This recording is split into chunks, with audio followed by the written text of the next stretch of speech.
Hello everyone, I'm Dastan Galali. I'm a literary translator and academic based in Howler. Today I will be reading a poem by a renowned Kurdish poet, Hemin Mukriyani, in both Kurdish and English. So I translated the Kurdish version into English, so I will be reading for you. So first, let's begin with the Kurdish version.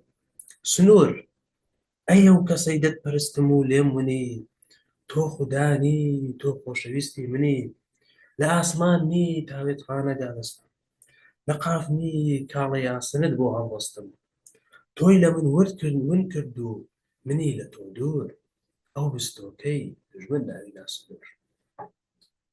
Now let's read the English version. Border, taken away from me the one whom I worshipped, the one who is no God but my love. In no heaven she resides, nor in Mount Kaf she dwells.